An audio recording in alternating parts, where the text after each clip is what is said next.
From the back country of Arkansas to the heights of fame, this American legend spanned 50 years of music history. Known to the world as the Man in Black, and known to his friends as a man of God. This is his story. This is Johnny Cash, country music legend. Born the son of a poor farmer in Kingsland, Arkansas in the winter of 1932, he went on to become the biggest name in country music and one of the best-selling artists of all time, placing almost 50 singles in the Billboard Hot 100 charts, more songs than Michael Jackson, David Bowie, or Barbra Streisand, and selling more than 50 million albums. In 5 decades of performing, Johnny Cash recorded over 1,500 songs, appeared on 500 separate albums, and had over 130 Billboard country music hits. This 11-time Grammy Award winner became not just America's biggest recording artist in the year 1969, but the world's, outselling even the Beatles. Johnny Cash released at least one album a year for 38 straight years, a feat never accomplished by any other major recording artist. From his first release in 1955 with the single Cry, Cry, Cry, and his first #1 hit, I Walk the Line, Johnny Cash has spanned the generations and genres to become a true icon of the music world. This was a man who knew how to touch people, all people, with huge country hits like Folsom Prison Blues, to gospel standards like There'll Be Peace in the Valley, to present-day smashes like Delilah's Gone, the first country song to ever be played on MTV. But what made a song a Johnny Cash song was its spirit. This was a man who sang to the common man. It was in tribute to these people that Johnny Cash wore all black when he performed. Johnny Cash was a man of the people, and his music reflected it. It was this spirit that never died. And at the end of his career, Johnny Cash was as strong and popular as ever. Johnny Cash made music for us for over 50 years. His songs spoke to us. He was one of us. This is the legacy of Johnny Cash. Listen to the people who knew him. Hear the words of friends, those who worked with him, the musical artists he inspired, and most of all, his fans of the Man in Black.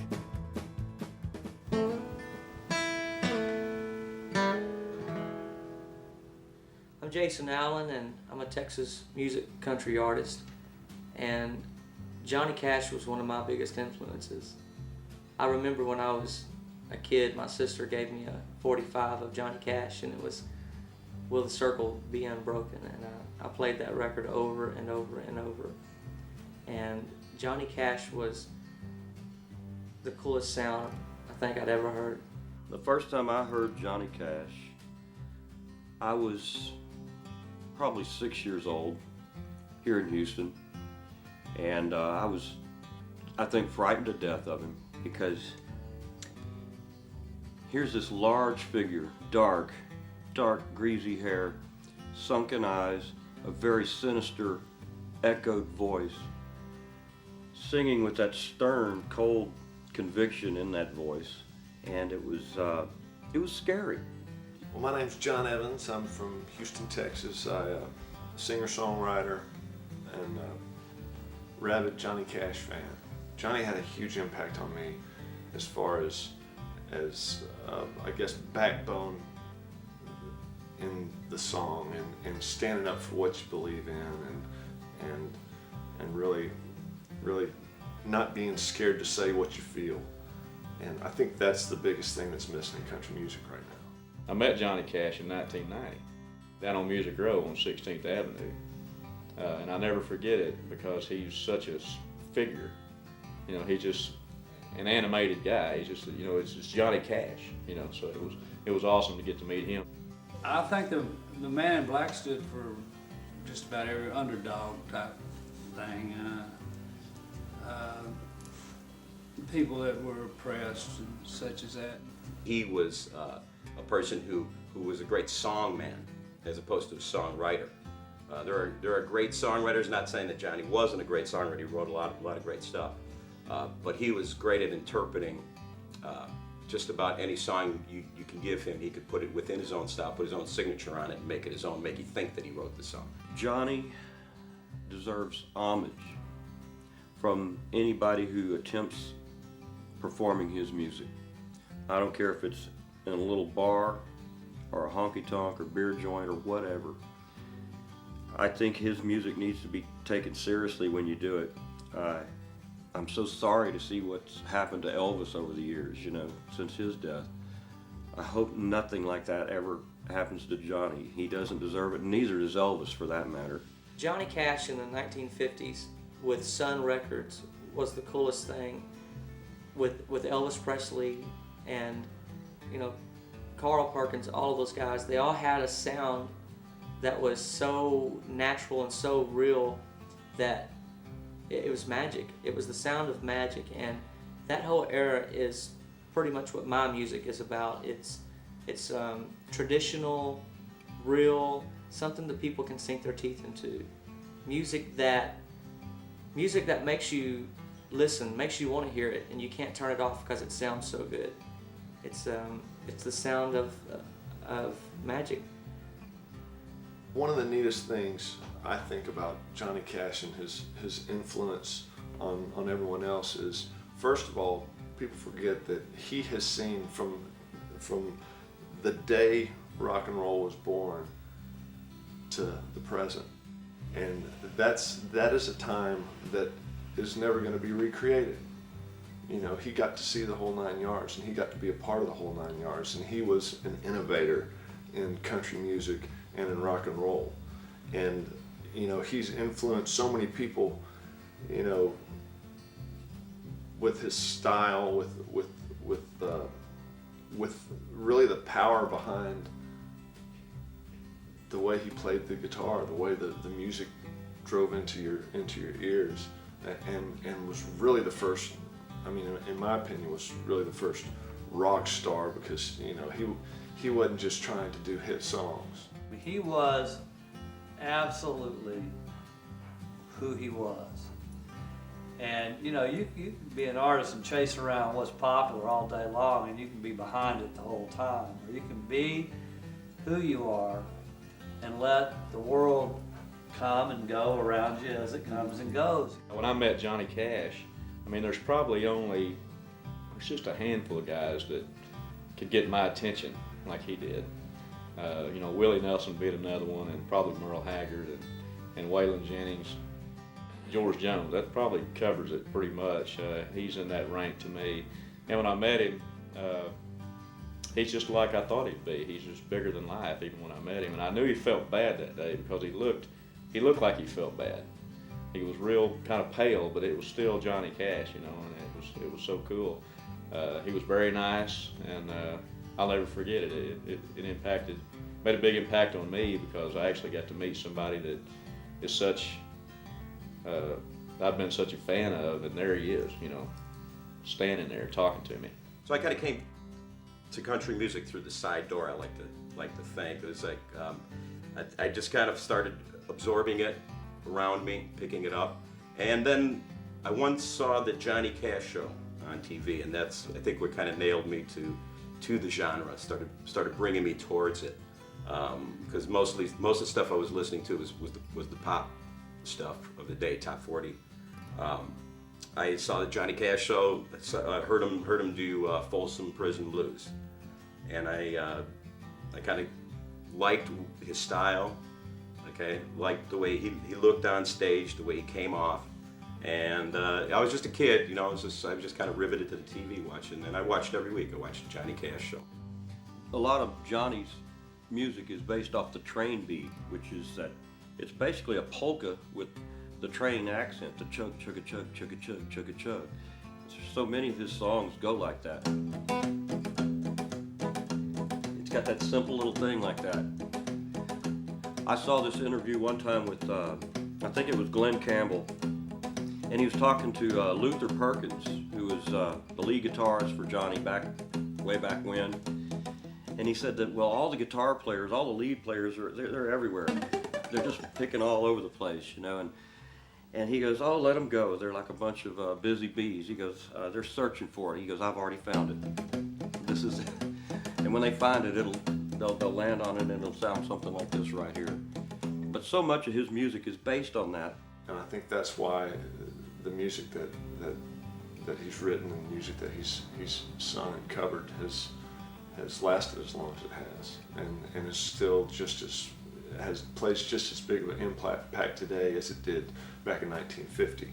You know, it was a style that you didn't hear from other people, and everybody talks about the way he dressed and the way he looked and the way he sounded, but you know, his guitar playing was distinctly him, and that's one of the reasons why I wanted this song to be open and close with him playing acoustic guitar by himself, because I felt like that was part of the bed part of the pulpit that he used to preach from. You know?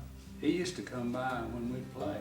He'd come by and see us just about every show because he loved Eddie. He thought he said Eddie's the greatest guitar player that ever lived, you know, because Eddie was real tasteful, and he liked that, you know. And he could also tear your damn head off too. Yeah, and then Eddie could go, but he's like Luther. Somebody asked him and said, "Why you just do the ding, ding, ding, ding?" He said, "Well, everybody else is looking for it. I found it." So the guitar playing stayed the same too, and that when you heard a Cash song, you knew it was a Cash song. You knew it was him doing it too. And people have tried to sing like him, but they can't quite make it. Johnny Cash didn't care what anyone thought about his music. He played what he wanted to play, and he did it good. He could do a gospel song, and if you had a problem with it, he didn't care, and he'd tell you exactly he'd tell you exactly where you can go. And that's what I liked about Johnny Cash. He did not care what other people thought about what he was doing. He loved the music, he loved what he did, and he was proud of it.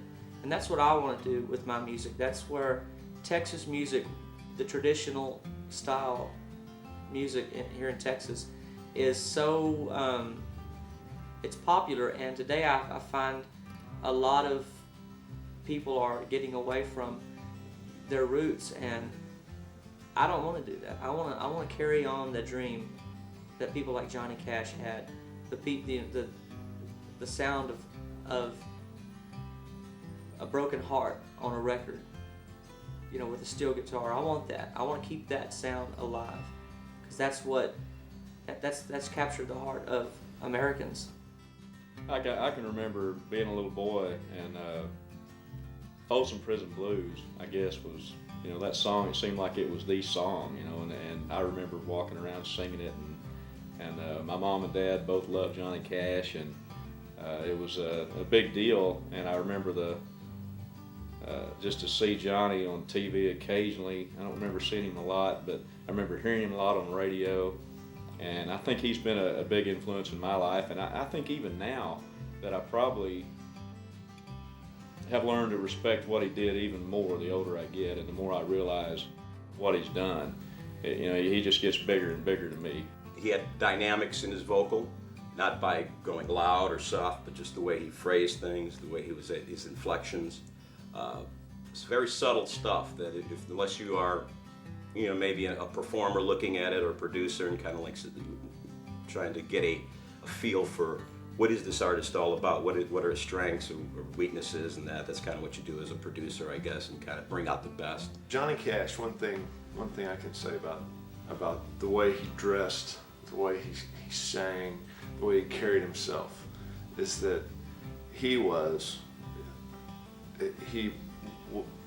personified what a rebel outlaw musician is. And you know, he's got the gospel background, but at the same time, you know, the coolest thing about him is that I can't ever remember anyone saying, "Oh yeah, Johnny Cash is a wimp." Yeah, that never happened. You know, always wore black, and you know, just the haircut, the jaw, just the whole 9 yards. He's one of the coolest cats out there, for sure. He kind of lived the American dream, didn't he? As far as being able to stick to his guns, fire them when he wanted, and if you liked listening to it, that was great. But you got the idea all along that Johnny was going to do whatever the hell he wanted to do musically, And if he sold millions of records in the process, that was icing on the cake. Johnny was preaching. Right. He's actually preaching. It was like his voice was just, it was almost talking when he sang. But it said you're gonna listen. Yeah, absolutely. You You know, listen to this is that. not Just this is not wasn't coming voluntary. from just anywhere. This is not voluntary. I'm not asking you. He could, he could sing a song and make you feel it, and by the time he got done singing it, you believed it. When he got done singing it, you knew that it was what he wanted to say. And my style of writing, I want to write the song to where when people hear it, they can relate to it and they know it's the truth. They know it means something to them and it means something to me, and it's gonna make them feel like they really got their money's worth. Because Johnny Cash could do that. As far as songs, I mean, I guess to me the biggest song that Cash, that I remember him for, would probably be Folsom Prison Blues, but I can remember learning The Ring of Fire, which I think him and June wrote together, I think.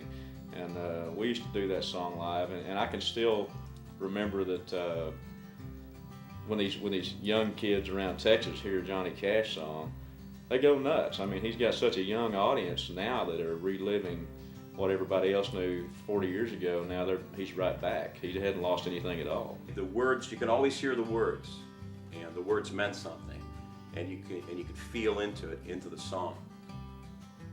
And if there's one residual that I can remember of Cash as I go through, is that's what he was able to do. He was able to make me feel his songs, whether they be the funny stuff, whether it be the dark humor, or the real heartfelt, sentimental love songs, whatever it was. I was always able to get a little bit of feeling out of it. You hear this lick,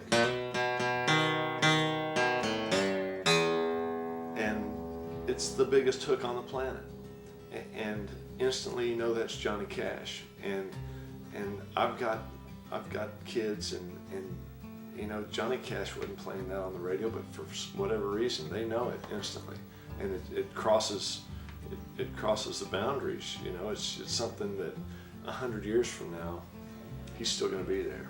He's still going to be doing the rhythm and the writing and the arithmetic. Straight A's in love, and it's because it's real music. It's not contrived, and it's not hunting for a hit. And I think that is what is going to stand the test of time with his music. He's a great guy. One time I was out there in Kingston Springs, and I was working on my truck, and something blocked the sun out. I turned around and looked, and man, there he was with white. Everything on him was white, like a painter or something. Like it looked like an angel or something. Great big old ugly angel, And I said, John? Yeah, and I thought maybe he died, and was just appearing to me as he's on his way out. But it was him. His sound was cold, hard, and stern. I mean, he'd look you right in the eye with those sunken dark eyes and deliver the message, cold and honest, and no one could doubt what he was saying by the time that song was finished. I mean, it stayed sung. The whole feel, he just had such a feel about his music that no one has had since, and he definitely is an artist, and he is his own artist. And when you heard Johnny Cash sing, it was Johnny Cash. Don't think that Johnny Cash was just strictly country music. I mean, he was rockabilly. He was soul. Johnny Cash was the heart of America. Johnny Cash was, the heart of the world. I mean, he became popular all over the world. I mean, he had fans from, he had rock fans, rockabilly fans, country, gospel, you name it. He was the creator of, he was one of the, people that brought the world together. Johnny Cash was one of the coolest things to ever happen to music in general. You've got to do something real. You've got to do something great before great things happen to you. And he is a prime example of that. There's a lyric in one of my songs where I said, Nashville, throw him out, and then but kept wanting to tout that yeah, Johnny Cash, they wanted to use his image, but they didn't want to use him anymore because, they wanted to go to something fluffier, and he stuck through it the whole 9 yards. He didn't give up. It wasn't that he needed to give up, he was doing his own deal and could care less, and that's the beauty of, that's the artist. That's what's missing today.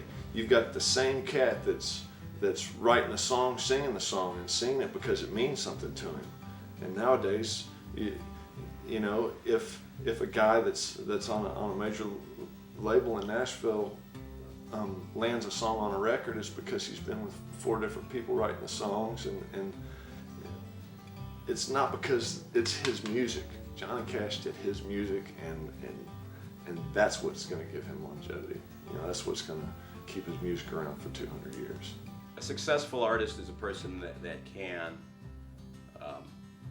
convey, be the conduit for, or his art is the conduit for feeling, whether it be visual art, drama, music, and that's one thing that Johnny Cash was always able to do, is to be able to have that feeling. And it wasn't, like I said, it wasn't never over the top. One time I was actually in the studio with Waylon, and I think John and Waylon hadn't seen each other in quite a while.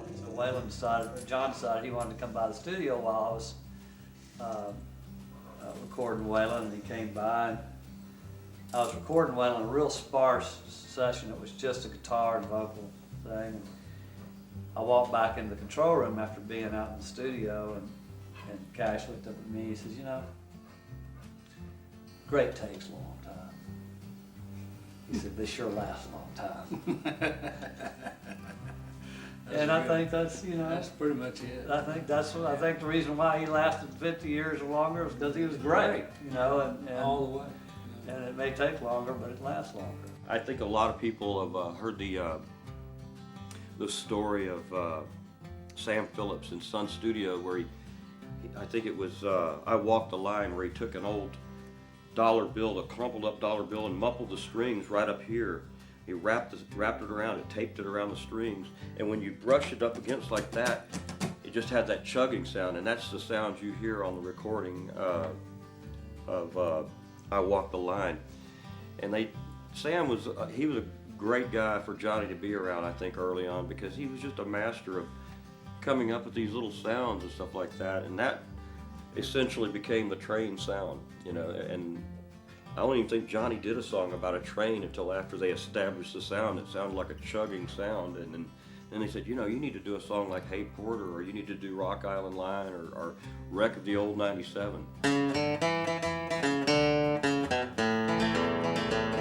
Probably 3 songs that really stick out in my head when I think of Johnny Cash that I keep in mind all the time when I write, when I perform. One of the songs is the gospel version of Were You There? I believe that's the name of it, Were You There, when they nailed him to the cross. And when he sings that song, it just, you'll have chills. I have chills on I can never get tired of hearing that song. Every time I hear it, it puts chills on my back and on my arms. So just, that's one. And one other one of the songs is Will the Circle Be Unbroken? And of course the more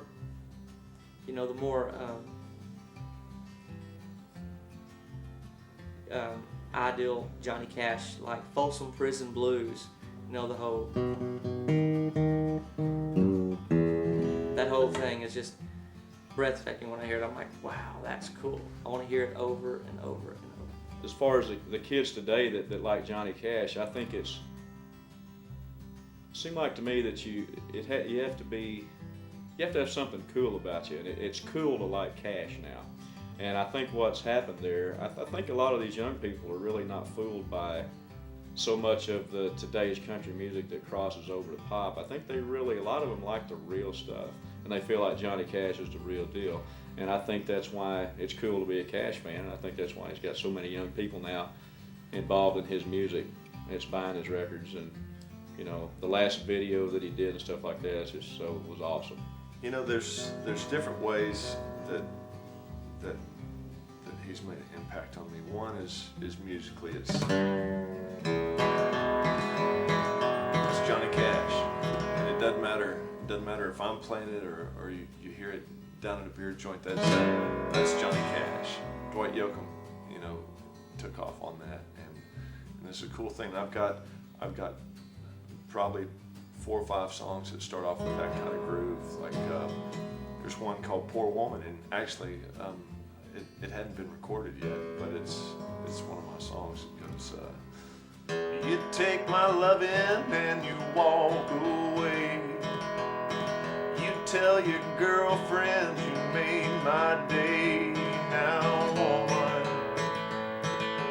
come on, poor woman. Your love is like a noose around my neck.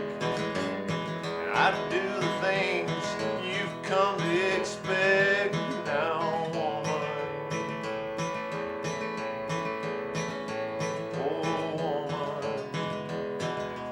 It's just kind of it's an attitude behind what you're doing, and it's that train beat. I don't think there's been anyone that has done as many trains as Johnny Cash. You know, Johnny Cash was a train son of a gun. He could play a train more ways than anyone, I believe. You know, and heck, I think he was one of the first guys to actually play with a drummer. So it's a cool thing. He's back there. You know, before you couldn't play these big dance halls, or you couldn't play on TV or play these places with drums because they made too much racket. So that's why they had that stand-up bass, and that's how they got the slapping going. And then he brought drums into it and had that snare doing the train beat. It ate me up, and it still does. Johnny Cash's humor in his music at times. I mean, we always talk about his, you know, kind of the soft side, the sentimental side, the real strong storyteller. You can talk about some of the happy tunes, the uplifting, the gospel stuff that we talk about, and then there was that humor. You always you know, talk about Tennessee Stud and his version of that, and the humor that he put forth through that. And going back again to Boy Named Sue and One Piece at a Time. So I picked up on that humor, that kind of like a little bit over the top, but kind of grounded, kind of, you know, still telling a story, but it's a little bit ridiculous. It's something that it's not really going to happen, but it's you can live the story.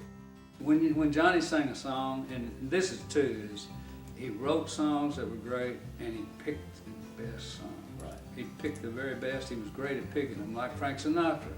He picked the best songs, and not so much that he got to pick from the best songs, but he actually dove in there and picked the best ones. Somehow he'd find them, or they'd find him, and I believe that was just a godsend. When you saw Johnny Cash, you know, little kids were scared to death, you know, and the older teenagers loved him. Same thing with Elvis. He scared the parents to death, and the teenagers loved him. But it was shock value, I think. Unlike today, well, you see the extremes that say someone like Britney Spears has to go to shock audiences, and in the 90s it was Madonna. She's resorting to coffee table books and things of that nature to try and, you know, get that shock value. And the thing about those guys, though, back then is they did it just with their music. They didn't do it with their bodies. You didn't have to look at Elvis's navel or anything to be shocked. Nowadays, it's they go to different extremes to achieve shock, but I don't think that anybody will ever achieve the type of shock value that they achieved back then. And it's like a Big Bang Theory. You know, that was like the beginning of the earth back then in Memphis right then, and the fallout will go on and on and on. Well, thinking back on, you know, John Cash's long, successful career, he explored, especially toward the end, little different areas of music, and I think I've been trying that myself recently, kind of branching out a little bit and doing a little edgier stuff, and like the Texas music, which is different than the traditional country music. The Texas music I'm doing, we've got a little Tex-Mex on this last CD, a couple of songs, and also some edgier stuff that could be more appealing to maybe the college age kids. And that's, you know, thinking back on Cash, what he did, he's got such a wide fan base of every age. I think that it kind of made me think maybe I should follow in the big man's footsteps. All right, you're gonna listen to this, and you're gonna hear the Cash influence. And I wrote this. It's a ghost track on my CD, and my dad was playing harmonica on the ghost track. But you're gonna hear the Cash influence. I got heaven in my heart and I got Jesus in my soul. When I'm gone from here, heaven's where I wanna go. You can take my money, you can keep my gold. I got heaven in my heart, I got Jesus in my soul. And that right there, you know, that to me, that's the heart of country music. You know, you can mix, it's country, it's gospel, and you can walk away feeling like you really got your money's worth. Songs are stories. You listen to the words, you hear the words, you react to the words, you feel into the music. And here in the later years, he goes and makes an all cover song record, and it's one of his biggest albums ever, and it tops the pop charts.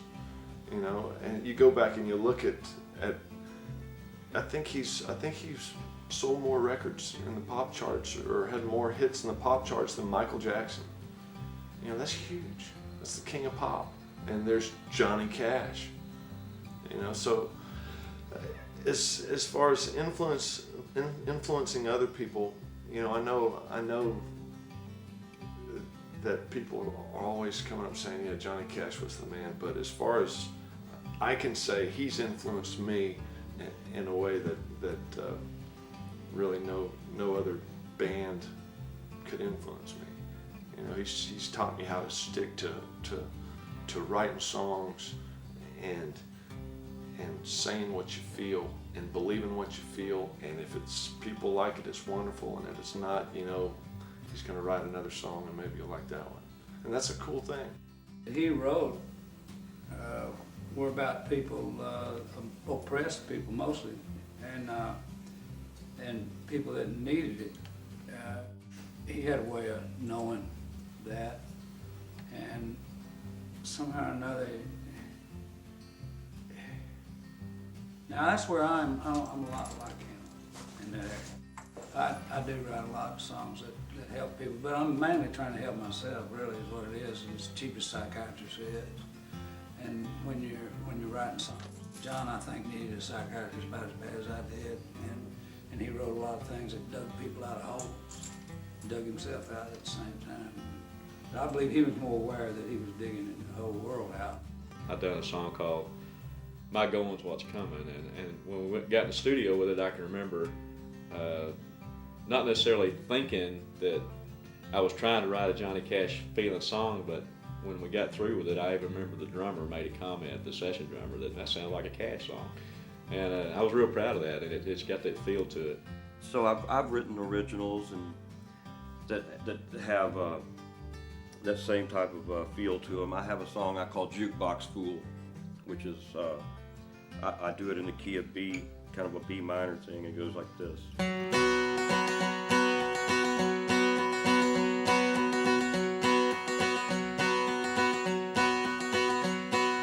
I was only 4 years old when I first heard a jukebox pumping out some country gold or a little blues and rock. We were way up in Arkansas in a place called Ernest Pools. My daddy pressed 3 buttons and I became a jukebox fool. Now I love that jukebox music, something about the drums and bass or a guitar in my face. I love that jukebox music. Since that day at Ernest Pools, I've been a jukebox fool. Yeah, that's one of my songs called Jukebox Fool, and so you can hear the train the chugging sound in it. He made it all the way from, from the early years to, being on MTV. On his deathbed, he was on MTV and just going strong. Till his last breath, he was going strong. He's influenced me lyrically by, being able to tell the bitter, hard truth about where you are, maybe in a relationship or what's going on with your job. And this isn't necessarily a train or anything, but lyrically, this is a song off of Biggest Fool in Town, my first CD, and it's called Two Swinging Doors.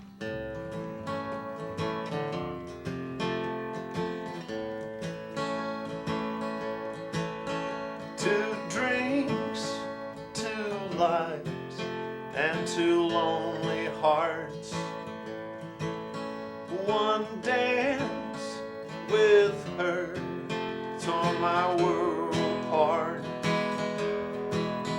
2 wedding rings unseen, 2 lives in between, 2 swinging doors and a sawdust floor is all that's left for me.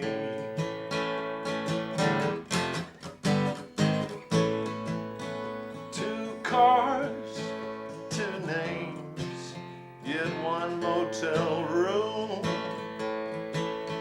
1 night with her brought me to my doom.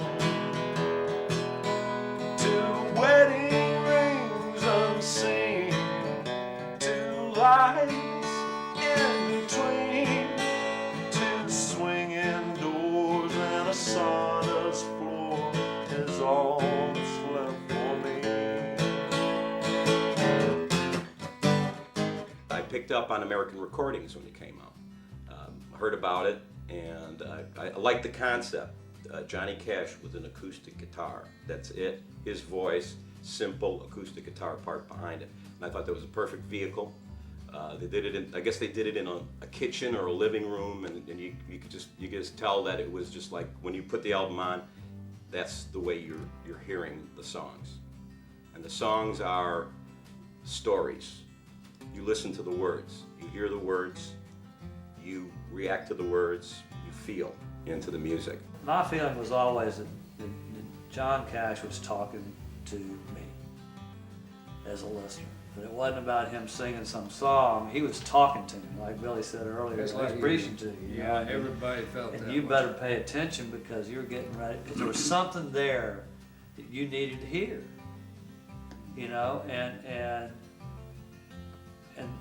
And I feel like that he understood that that part of his calling was to, like Billy said, give us what we need when we need it.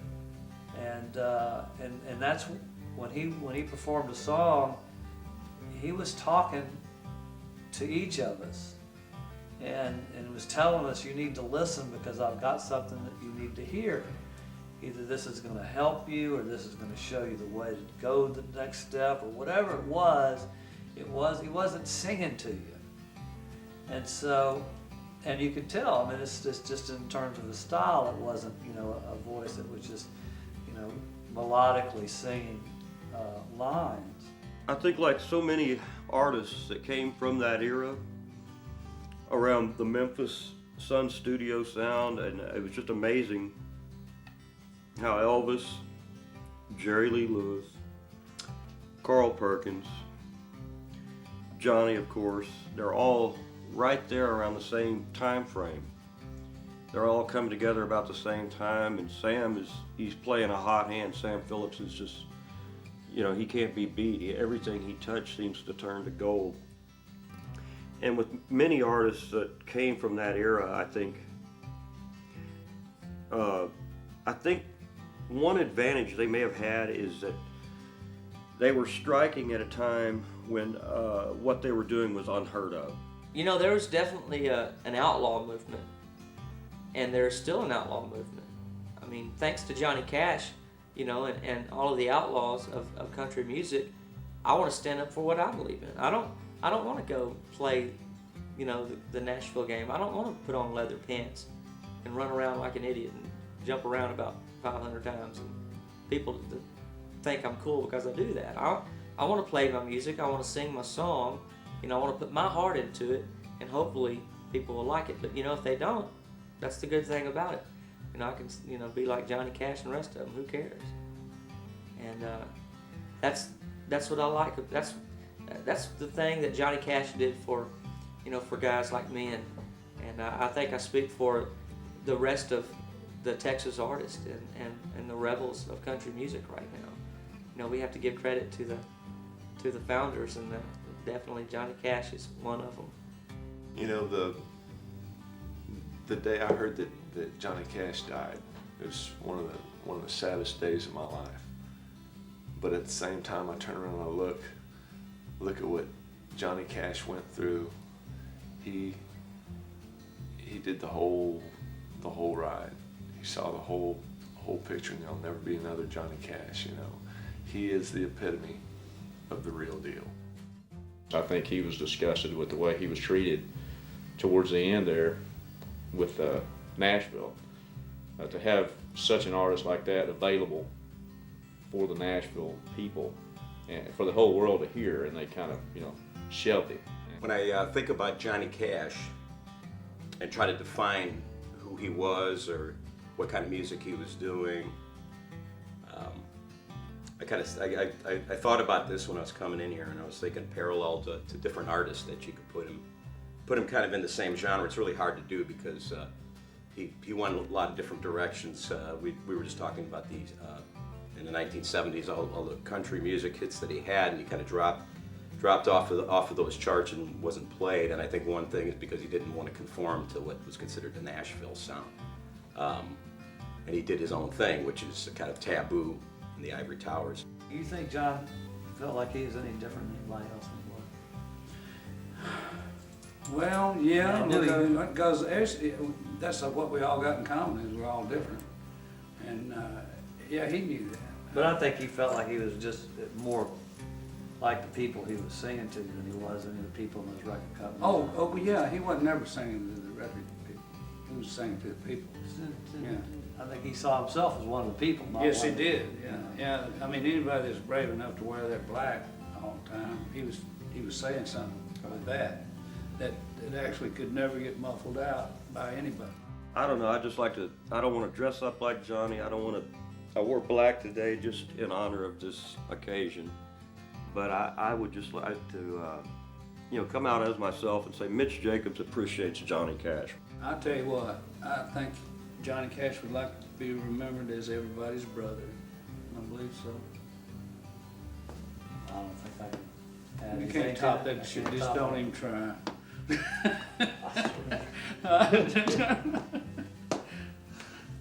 Oh, Lord.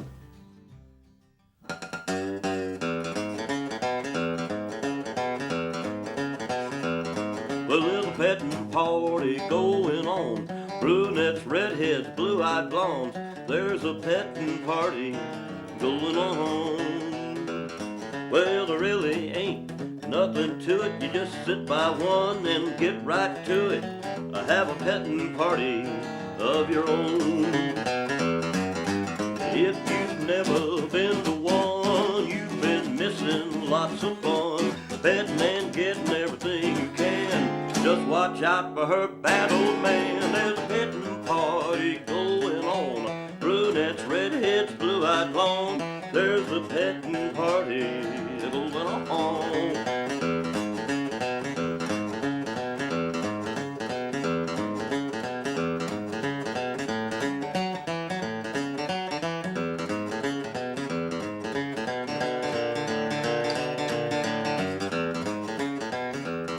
I had a little party just the other night. The music went low and down with the lights, yeah. There was a petting party going on. Well, I hate for anything to spoil my fun, but in came the old man with a gun. He said, "This ain't no petting party," and I was gone. If you've never been to one, you've been missing lots of fun. Petting and getting everything you can.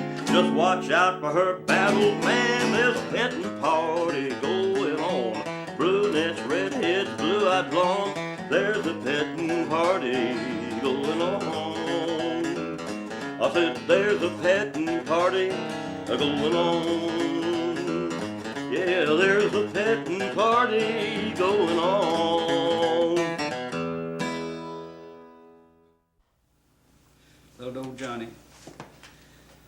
Miss him a lot.